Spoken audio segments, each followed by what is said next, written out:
queimadas mesquitas, igrejas e sinagogas. Morrerão cristãos, judeus e muçulmanos. Seu sangue inundará as ruas de Jerusalém. E tudo isso em nome de um mesmo Deus. Pois todos vós apropriareis de suas palavras, as manipularão, as distorcerão e as deturparão, convencidos de estarem livres de terras santas. E os iluminados convencerão a milhares de desgraçados que matarem fiéis lhes renderá sua salvação. Os imperadores, os sultões e os reis desatarão a ira de seus exércitos. E assim, cheios de arrogância, os colocarão diante das portas do céu a gritar: veja o que fizemos por ti, Senhor. Não mereço entrar em teu reino? E não lhes darei resposta, apenas silêncio. Pois o inferno está cheio de boas intenções. Por vossa culpa, nascerá a Ordem dos Cavaleiros Templários. Esses demônios juraram servir a Deus até as últimas consequências. E armados com a couraça da fé, desatarão a ira de Deus, desde Jerusalém até a costa da Lusitânia.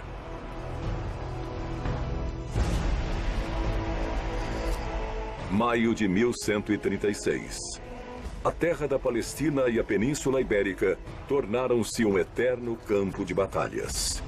A meia-lua do Islã e as cruzes cristãs semeiam todas as fronteiras com cadáveres. A morte os esperará em todas as partes. Mas se sois prudentes em todas as partes, vós também a esperareis.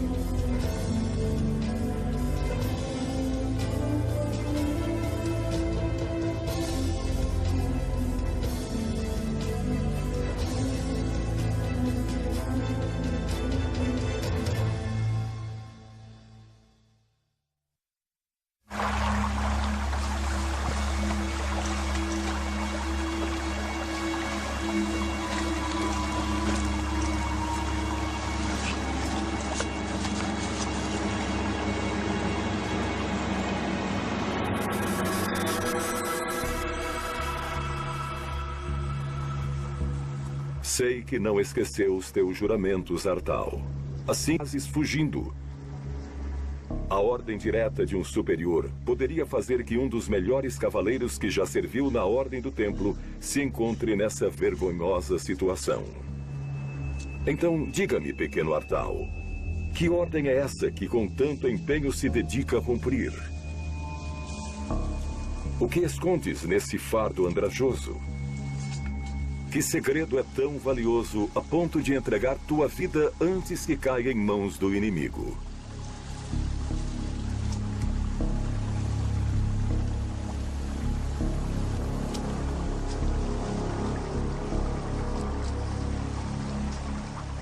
Um templário, segundo sua ideologia militar, segundo suas ordens militares, não podia abandonar jamais a batalha, a menos que lhe ordenasse o mestre ou o prior. Era regulamentado que não podiam se retirar da batalha, a menos que fossem superados na proporção de 3-1.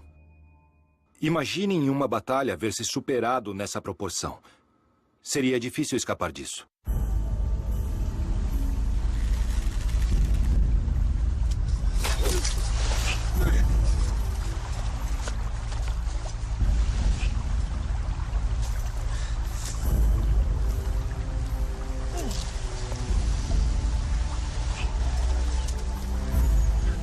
Que deveria ser muito selvagem para que sobrasse um único templário em pé no campo de batalha. Os caçadores sarracenos conseguiram hoje uma deliciosa presa. Mas conseguistes despistá-los. Mas vão te cercar, examinarão minuciosamente teu corpo e limparão o sangue de suas adagas com teu hábito branco. Tens certeza do que vais fazer, Artal? Tens certeza de querer entregar sua vida para cumprir uma ordem estúpida? Um templário nunca devia renunciar a uma batalha, fugir da batalha, só se recebesse essa ordem. Não é a primeira vez que... Depois de tudo, Deus nunca se dignou a falar contigo diretamente. Ou o fez? Quem, senão ele, te converteu em mais um órfão às portas de um monastério? Foi Deus quem levou tua mãe? Ou foi a peste? Quem te ensinou a cumprir ao pé da letra as palavras dos evangelhos? Foi Deus ou foram os monges? Quem pôs uma espada pela primeira vez em tuas mãos, Artal? Diga-me, quem te ensinou a usá-la? Quem te ensinou a suportar a dor? Quem te ensinou a não ter medo?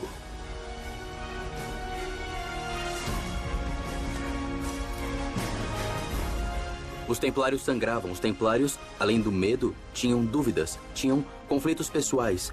Desde cedo, isso não correspondia exatamente aos princípios que Hugo tinha idealizado para uma ordem, de uma virtude, uma integridade tão ideal. Mas, no final, depois de tudo, eram humanos. Pessoas como poderiam ser cada um de nós aqui presentes. O ideal para entrar na Ordem do Templo é ter sido noviço antes, quando jovem, bem pequeno, em um mosteiro. Portanto, sim, era verdade que havia noviços da Ordem do Templo que vinham oriundos de mosteiros cistercenses, porque sua reconversão ao templo era muito mais fácil. Nesse sentido, tiveram que levar a cabo uma série de práticas de verdadeira lavagem cerebral para que esta gente, para que esses soldados estivessem imbuídos dessas ideias até o final. De quem era todo esse sangue que tu has derramado? Era dos inimigos de Deus ou dos inimigos do templo?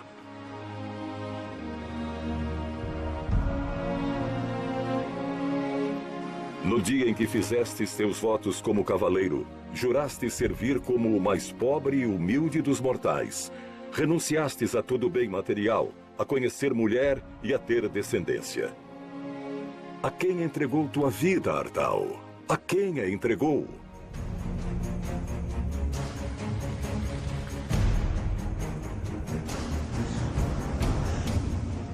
A ideia de entregar a vida por uma causa maior tem muito que ver com a forma de entender a vida presente. Se aquele homem vivia a tensão da vida temporal, digamos, desta vida, e ao mesmo tempo da transcendência, e era um homem profundamente crente, pensava que esta vida era apenas transitória, apenas um caminho, algo passageiro, como uma via para ganhar a outra. Eles se consideram potencialmente mártires. Fala-se dos frades, definidos como aqueles que são capazes de derramar o seu sangue até 7 vezes ao dia. Claramente, isso pode acabar em martírio, e é algo que eles sabem que pode vir a acontecer. Portanto, desse ponto de vista, o martírio era entendido como sacrifício supremo para alcançar a outra vida que era perdurável e era a verdadeira vida.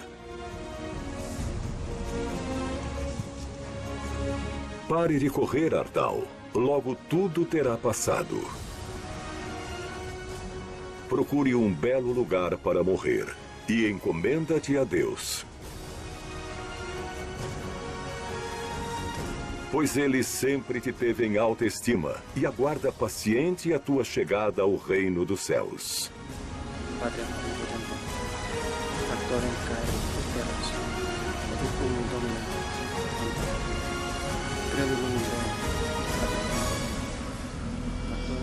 Descanse em paz, Artal.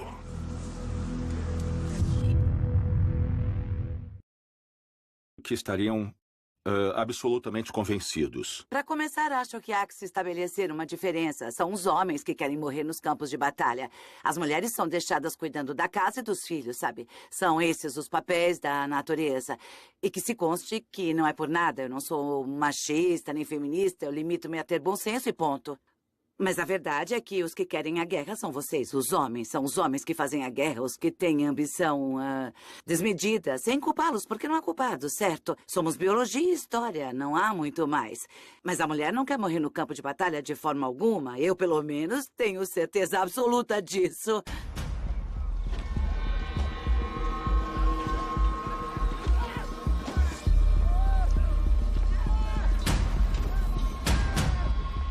À noite, ceastes todos o mesmo. Um mingau cozido demais e um pesado cordeiro que não consegue dar sabor.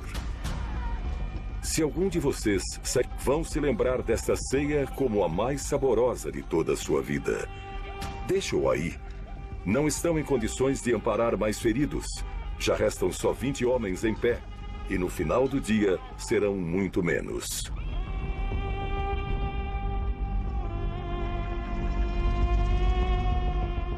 Apenas 7 chegarão a ver o final desta batalha. 5 desgraçados com muita sorte de que ninguém voltará a falar. Um herói e um rei.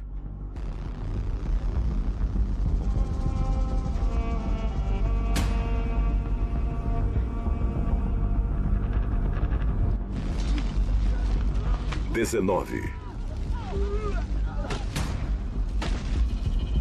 18 A Batalha de Urique produziu a raiz da defesa da parte sul, já no Alentejo, e foi lá que Dom Afonso Henriques se empenhou e lutou arduamente pela independência do país e pela destruição dos exércitos muçulmanos. Não há nenhuma dúvida de que Dom Afonso era uma pessoa que dominava seu físico e sua personalidade. Ele era uma pessoa sem medo e que avançava fosse como fosse. Naquele momento, ele avançou atravessando o Alentejo com um exército não muito numeroso. E, segundo a lenda, se defrontou com 5 reis muçulmanos. Tiveram que juntar 5 reis para fazer frente a Dom Afonso Henrique. Aquilo não parecia muito bom. Assim, Dom Afonso teve que se retirar.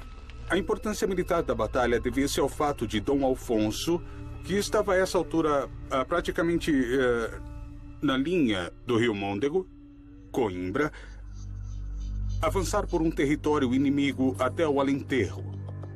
Cruzou o Trarro e chegou até o Baixo Alentejo, praticamente junto ao Algarve. Isso foi uma façanha bélica extraordinária. Lembremos que não existia transporte rápido. Lembremos que os muçulmanos com certeza estavam incertos sobre os movimentos da tropa cristã. Partiram de madrugada com a intenção de desfechar um golpe rápido no inimigo. Nada que representasse grande risco. Rapinar alguns cavalos, queimar alguma granja. Ninguém teria adivinhado que 5 contingentes almoravides os estariam esperando. Destroçaram vosso pequeno exército e não vão parar enquanto a cabeça do conde de Portugal não acabar espetada em uma de suas lanças. E aqui estás, Afonso, em meio a esse pesadelo, fugindo para se salvar. Tua vida depende desses 17 homens. Assim, trate de mantê-los unidos e, sobretudo, não perca mais nenhum. O castelo de Soure, essa magnífica fortaleza que tua mãe doou aos cavaleiros, não muitas léguas de distância. Terás de sacrificar a um de teus cavaleiros, pedir que lhe corra como um demônio, atravesse a linha sarracena e chegue com vida para pedir ajuda aos templários.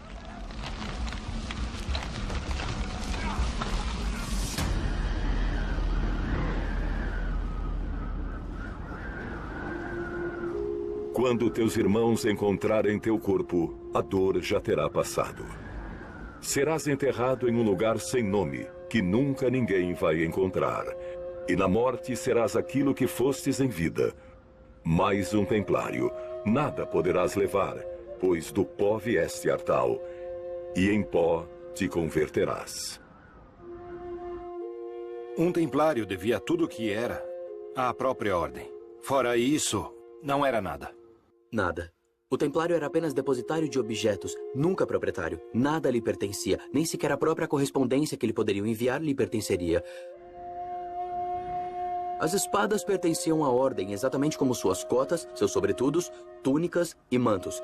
E ainda que pudesse dar-lhe algum tipo de mortalha, ou inclusive utilizar o hábito em alguma ocasião como mortalha, O certo é que isso não era assim. A ordem recolhia todos os bens de um irmão e logo em seguida os repartia, do lado externo entre os pobres ou entre o restante dos irmãos. É bastante significativo saber que o templário era enterrado ao modo cistercense. Completamente nu, envolto em um sudário sobre uma tábua e de boca para baixo, por não ser digno de olhar para o céu.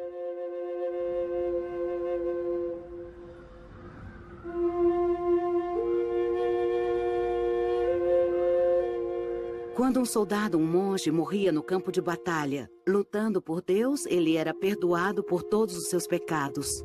Eles acreditavam, claro que acreditavam. Ano de 1136 da Era dos Cristãos. A situação na Terra Santa não é muito melhor, mas ninguém parece querer fazer nada. Os pobres cavaleiros de Cristo, os templários, são os únicos que parecem entender. Ninguém mais teria o valor de empregar palavras tão duras na hora de escrever ao rei da França. Não temos mais tropas para resistir. Dos 600 cavaleiros, só escaparam dos sarracenos estes que vos trazem a notícia. Estamos ameaçados de invasão e já somos muito poucos em Jerusalém. Portanto, atendam nossas necessidades. Se dissimularem ou vacilarem se convencer, como é vosso costume, se não se decidirem em nos ajudar antes que os últimos vestígios da cristandade sejam aniquilados, pensem em quanto lamento quando forde. Que todos os que são de Deus e que te chamam cristãos tomem armas e venham libertar o reino de seus ancestrais. Que os filhos não percam vergonhosamente o que seus pais haviam conquistado. Provavelmente, para termos uma ideia, a Terra Santa, um século depois de nascer a Ordem, aproximadamente no final do século XII e princípios do século XIII, a Ordem do Templo não tinha na Terra Santa mais que 300 frades, 300 membros dessa Ordem, não é? E, portanto, são muitos.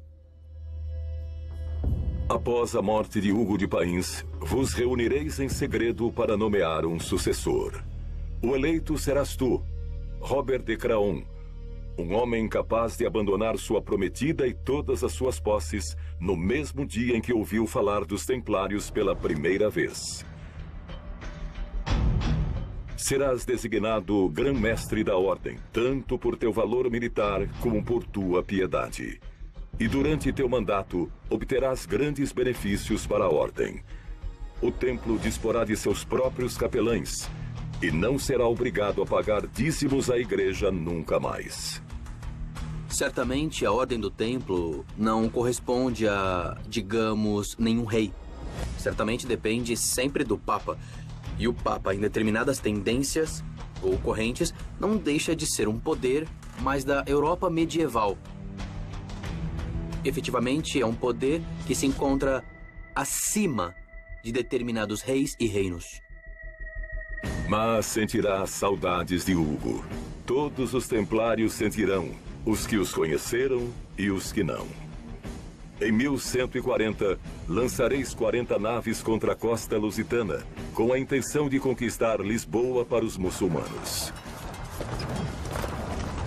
Essa obsessão por arrebatar a Península Ibérica ao Islã vai custar-lhes caro. A tomada de Lisboa será um desastre. Um dos maiores desastres que sofrerá o templo.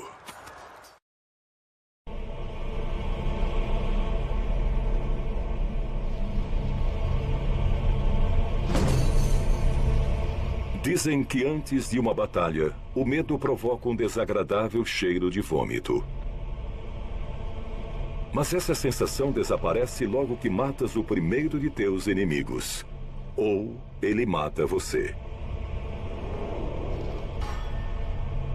Faz frio e estáis cansados. Levastes tempo demais resistindo, e as papas fazem estragos em vossos agitados estômagos. Nem sequer pensem em render-se, pois eles não teriam piedade se o fizeres.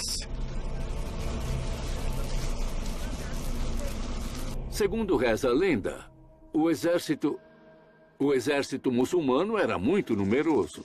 Dizem que havia 5 reis muçulmanos. É normal, é normal. Porque naquela altura, já havia reinos de taifas. Quando pensamos em reis, pensamos, em geral, em reis poderosos e com exércitos enormes. Mas o normal é que aqueles 5 reis correspondessem a 5 cidades relativamente pequenas. Os cavaleiros cristãos se esforçaram e lutaram com valor para destruir essa ameaça muçulmana. A batalha em si deve ter sido uma façanha bélica extraordinária. Dom Afonso Henriques escolheu um local de onde podia ficar em vantagem. Esse local ainda existe e fica no Alentejo. Chama-se Cabeça do Rei. E era uma colina que, evidentemente, o exército inimigo não tinha muita alternativa senão subi-la para enfrentá-los. Não vamos pensar nos exércitos medievais como esses que às vezes aparecem em filmes, com essas multidões. E os exércitos na Idade Média eram exércitos reduzidos. Para um rei em uma situação muito delicada do ponto de vista estratégico, um punhado de homens bem adestrados podia fazer uma diferença sensível.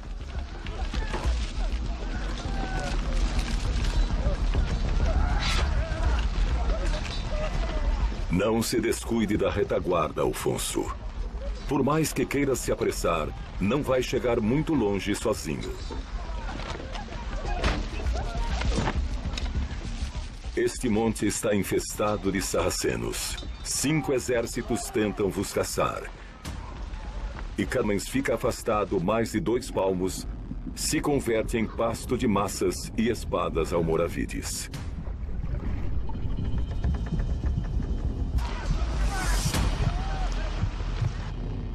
E já sois 16. O fracasso das cruzadas é muito bem percebido nas crônicas do mundo muçulmano da época, que era um mundo bastante desenvolvido também. Eu diria até que Al-Andalus e o Islã do Mediterrâneo Oriental tinham inclusive aspectos mais desenvolvidos em relação à cultura e à tradição. Basta dizer que, se não fosse por grandes intelectuais do Islã, não teriam chegado até nós algumas das obras de Platão, por exemplo. Assim, tiveram grande importância como fio condutor de uma cultura que eu chamaria de mediterrânea. Deixa-me contar uma história. Escutai, e com um pouco de sorte, aprendereis algo. Um dia, um governador cristão escreveu a um sultão para rogar-lhe que enviasse um médico para tratar de alguns casos urgentes. Os árabes escolheram um doutor chamado Tabet. Este só afastou-se alguns dias e logo retornou.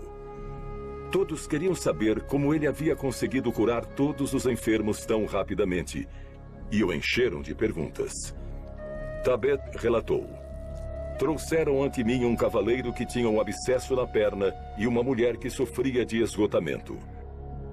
Para o cavaleiro, apliquei um emplastro na perna. O tumor se abriu e melhorou. Para a mulher, prescrevi uma dieta para melhorar a disposição. Mas então chegou um médico franco, muito irritado. Ele gritou: esse homem não sabe tratá-los. Me afastou com um empurrão e perguntou ao cavaleiro: o que preferes? Viver com uma só perna ou morrer com as duas? O cavaleiro responde que preferia viver com uma perna. O médico ordenou que trouxessem um soldado forte e um machado bem afiado. Ante meus olhos, o soldado deu uma machadada na perna e o cavaleiro morreu quase de imediato. E quanto à mulher, o médico franco a examinou e disse: tem um demônio na cabeça. Cortem-lhe os cabelos. E foram cortados. Pegou uma navalha de barbearia e fez uma incisão em forma de cruz. Deixou o osso da cabeça descoberto e o esfregou com cal. A mulher morreu imediatamente. Então eu perguntei: não precisam mais de mim? Disseram que não. E eu voltei depois de aprender muitas coisas que não sabia sobre a medicina dos cruzados.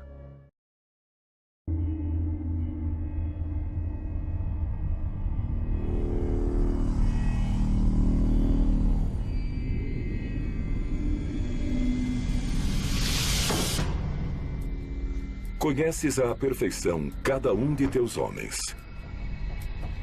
Todos eles serviram fielmente em tua guarda durante anos.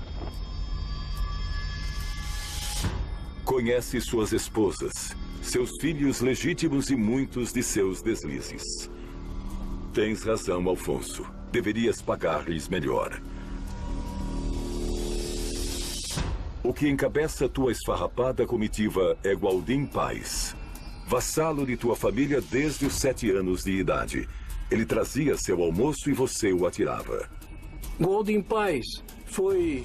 Esse é um dado histórico muito pouco conhecido, mas ele foi, sabe, ele foi um vassalo de Dom Afonso Henriques. Foi criado na casa de Dom Afonso Henriques. E, mais tarde, a luta foi para conseguir que Dom Afonso fosse reconhecido como rei.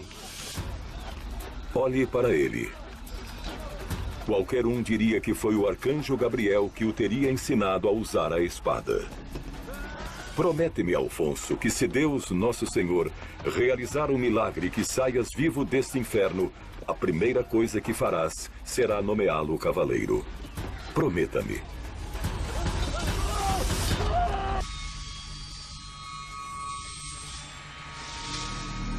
Esse pateta acaba de perder um de teus estandartes. Se não me engano, agora são apenas 12. Estou certo na conta, Alfonso? Há quem não acredite na Batalha de Eurique. Há historiadores que não acreditam nessa batalha e dizem que tem um valor simbólico. Há quem diga que a história é toda verdadeira. Não, ora, vamos ser um pouquinho sérios. A história sempre disse isso e todo mundo sabe. É escrita pelos vencedores. Os vencedores ou algum tipo de objetivo. Ainda mais numa época como a medieval, em que se escrevia no pergaminho. Então não havia como rasgar o que havia antes se quisessem reescrever algo. Não era como hoje, que temos nossas telas de computador e com eletricidade, zeros e uns, escrevemos tudo. Nem precisamos de papel. Os registros que nos restam daquela época são um pouco duvidosos. Um pouco. Tudo será acabado antes que o sol se ponha. 7 de vós voltareis para cá, os quais ninguém voltará a falar. Um herói e um rei. No ano de 1139 da era de Nosso Senhor e Criador de todas as coisas, encontrando-se as tropas cristãs em grande inferioridade numérica, e ante 5 exércitos de 5 reis mouros, Cristo, Nosso Senhor, descerá dos céus e se mostrará ante Dom Alfonso, único soberano de Portugal. E os anjos que com ele virão, lhe farão a entrega de uma cruz, dizendo-lhe: sob este signo vencerás. Eu diria que é a tradição de Eurique, porque se trata de uma batalha e de uma tradição associada a uma batalha. Acho que é essa batalha que marca o início mítico de Portugal.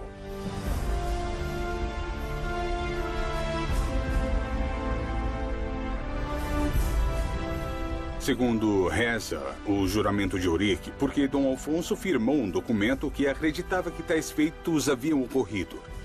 Jesus havia aparecido e havia lhe garantido que ele venceria a batalha. Também lhe garantiu que sua descendência sairia sempre vitoriosa até a 16ª geração. Bom, essa é a história da batalha. Mas esta tradição é a origem da nação portuguesa. Que o Estado português tinha, digamos, uma origem divina e que, inclusive, o seu primeiro rei recebe a bênção do próprio mestre espiritual, ou de Deus, ou de Jesus Cristo.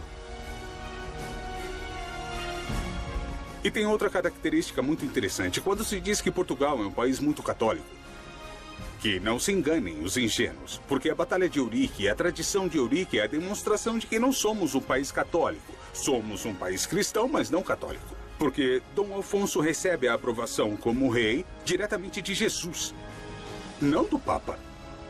Esta tradição significa isso. Nos encontramos diante de uma nação que recebe sua legitimação não da igreja, e sim do próprio Jesus. Não interessa se é mentira, verdade ou milagre, tanto faz.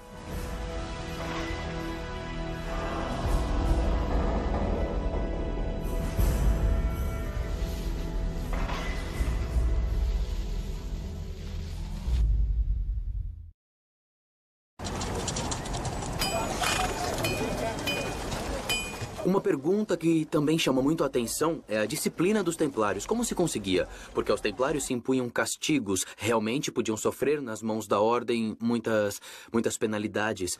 Desde castigos físicos ou prendê-los em uma determinada masmorra, até perder o hábito ou um simples erro disciplinar.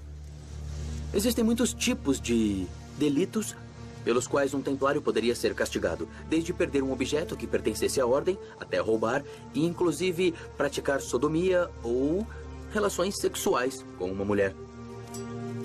Chama a atenção, por exemplo, o caso que cita a regra. Um templário que, provando uma espada, resultou que a espada se partiu. Não devia ser uma boa espada. O templário foi castigado por isso. Capítulo 67 da Regra do Templo. Se um irmão comete uma falta, que descubra ele mesmo sua ofensa e que receba sua penitência. A regra é a normativa pela qual se regem os templários. Regula como se deve viver um templário em seu convento, mas também regula como deve viver no campo. As penitências, como se pode castigar um irmão, por que se castiga um irmão.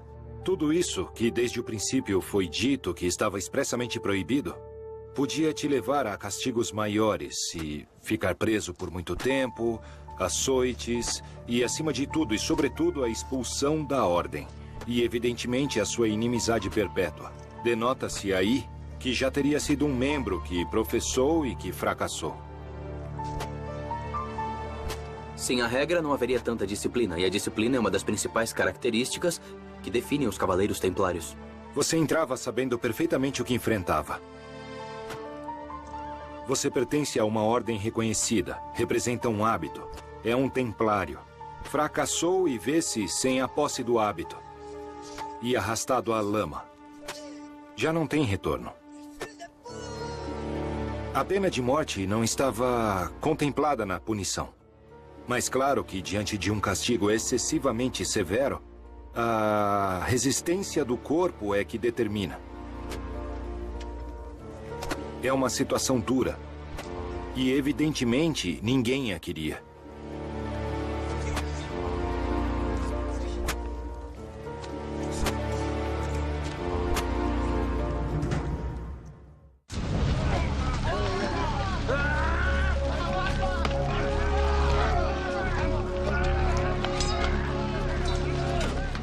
Vejo que ainda respiras, Alfonso. E que ainda se mantém de pé 9 de teus homens. 8. E se te disser que só tereis que suportar uma última investida dos almoravides? E se te contasse que aquele cavaleiro que enviaste em busca de ajuda conseguiu chegar até o castelo de Souri e que os estandartes do templo logo cruzarão este bosque e farão que todo o exército muçulmano fuja, vitimado pelo pânico? Isto sim seria um milagre, não é? Nessa batalha, participaram templários. Sabemos que alguns faleceram nessa batalha. Sim, sim. Os templários também ajudaram muito, sabe? Ajudaram muito nessa batalha e também em outras. E em todas as batalhas que se viu envolvido Dom Afonso Henriques contra os muçulmanos, os templários estiveram ao seu lado. Sempre o acompanharam. E o fizeram lutando com coragem, o que se tornou uma grande ajuda. Nós não teríamos a independência de Portugal, nem a extensão territorial portuguesa, se não fosse pela ajuda dos templários. Apareceram com o exército por trás, atravessaram as tropas daqueles 5 reis mouros que foram derrotados.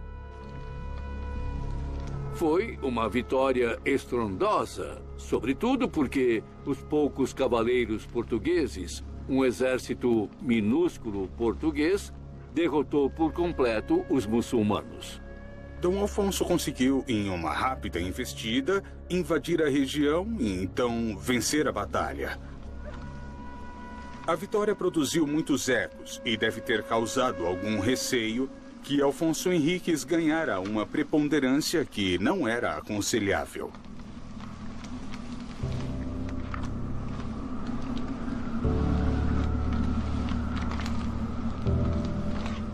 Prometeste-me que se ao término do dia ainda estivesse vivo, armarias cavaleiro a Gualdim Paz, o melhor de teus homens.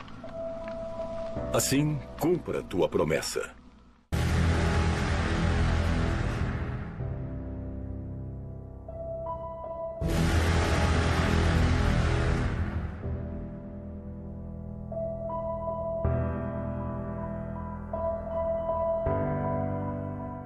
Em nome de Deus, São Miguel e São Jorge, pela graça que me foi outorgada, te nomeio cavaleiro. Nessa batalha, nomeou cavaleiro a seu vassalo, seu amigo de infância, Gualdim Paz. Sim, senhor. Nessa batalha, ele foi nomeado cavaleiro. Depois disso, fez seu juramento e lhe entregou a espada, com a qual era feito o juramento dos cavaleiros, quando eles eram nomeados. E tu, Alfonso, tu serás rei. Alfonso I, o Conquistador, o primeiro de muitos soberanos do Reino de Portugal. O título de rei aparece a partir de Ourique. Por isso Ourique é tão importante. E passa a ser o governador do condado português. Havia acabado com 5 reis muçulmanos. Começou a se chamar de rei e todo mundo a chamá-lo rei. A partir desse momento, ele já se considera rei, porque essa foi a vitória que o consagrou na época. A Ordem do Templo assentou-se em Portugal no momento em que Portugal estava vivendo um processo de fundamentação de sua independência política. Então, contar com um recurso que dependia dessa monarquia nascente e que, em último termo, significava de alguma maneira a bênção papal da presença dessa ordem que dependia, em último termo, do Papa e, portanto, da existência política desse rei que se constrói com esse instrumento que é a Ordem do Templo. E sabemos que Alfonso Henriques, o primeiro rei de Portugal, teve um interesse especial em ajudar, em desenvolver, em fazer doações a favor da Ordem do Templo e contou com a colaboração ativa dos templários em seus distintos marcos reconquistadores. E não vamos esquecer dos marcos da construção da independência do Reino de Portugal. A importância que tem o conceito de ordem militar em boa parte e, sobretudo, a importância que tem para os reis é que as ordens militares, o templo em primeiro lugar, que é o arquétipo de todas, antes de tudo conformam um exército profissional. Em primeira mão, antes que existissem exércitos profissionais, é uma força permanente, coisa que no exército na Idade Média não era conhecida dessa maneira. E, além do que, um exército permanente ligado por votos religiosos, o qual quer dizer que a disciplina e a hierarquia se respeitaria. Eventualmente, se deveria respeitar de uma forma muito especial. Daí a importância que tem as ordens militares e daí a importância que tem para os reis.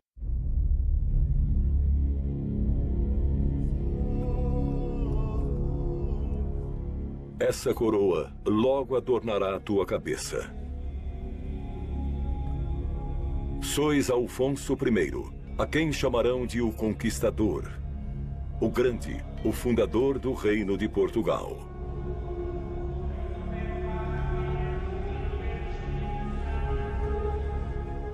Teu reino nascerá muito antes de que o Papa de Roma e os vizinhos da coroa de Aragão se dignem a reconhecê-lo. Mas quem necessita o beneplácito de Roma quando Cristo, o Filho de Deus Todo-Poderoso, foi quem decidiu que tu, e não outro, devia reinar? Quem necessita do apoio da coroa de Aragão quando tu tens a tua própria? Essa coroa é tua. Tua e das muitas gerações que estão para chegar. Ainda se passariam 40 anos antes que o Papa reconhecesse o Dom Afonso Henriques como rei, mas reconheceu.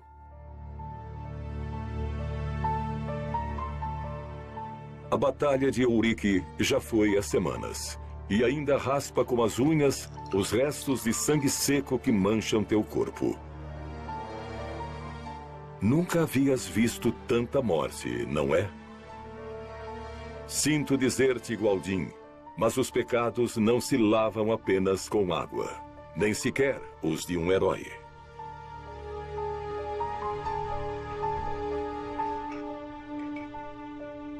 Tua decisão é firme. E ninguém ousará convencer-te do contrário.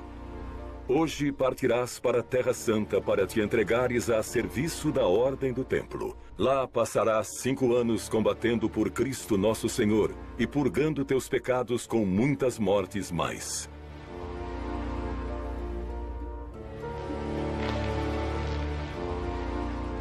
Não se despeça. Voltaremos a nos ver.